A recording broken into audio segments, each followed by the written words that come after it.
Guys, welcome to another blog. তো আজকে আমি এসেছি ধান খেতে, ওকে, ভিডিও বানাতে।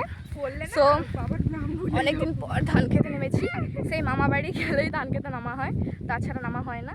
তো এখানে একটা ভিডিও শ্যুট করলাম, ফানি ভিডিও আর কি। বাবারে যা কাঁটা ছুটি যাবো কেমন তাই বলতো, রেখে দিই ভালো। আয় আয় পড়ে যাবো আস্তে আস্তে আয়। তোর তো কিছু না, আমার তো ফোন আছে হাতে, তাও তাই না?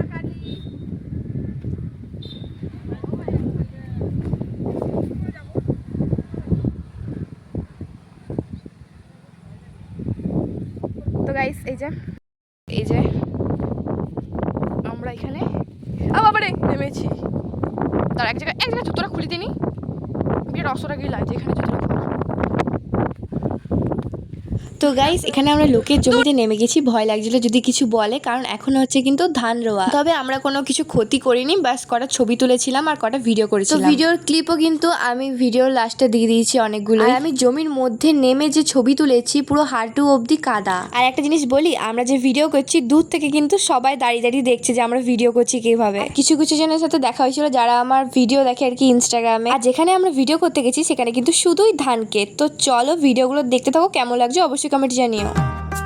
আমি মনের মানুষ পেলাম কই, ধান খুইলা দুটো কথা কই। ওই রে আশার কাছে তুইলা দিয়া কেড়ে নেয় রে পাশের মই, আশার কাছে। তো গাইস এখানে কিন্তু আমি অনেকই ভিডিও করেছি, সব তো দেখানো সম্ভব না। চলো তোমাদের সাথে কিছু কথা শেয়ার করি।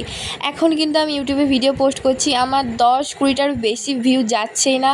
মানে আমি নিজে ভেঙে পড়ছি আর কি, এত কম ভিউজ দেখে। ইউটিউবে এখন ভিডিও পোস্ট করলেই 10 থেকে 20টার বেশি ভিউ আসছে না, মানে 20টাও যাচ্ছে না, প্রায় 1-2টো করে এরকম করেই থেমে যাচ্ছে। এক একটা ভিডিও করতে প্রচণ্ড পরিমাণে কষ্ট হয়, বাট সেরকম পোস্ট করার পর যদি দেখতে পাই যে এরকম লাইক আর কি, তাহলে আর ভালো লাগে।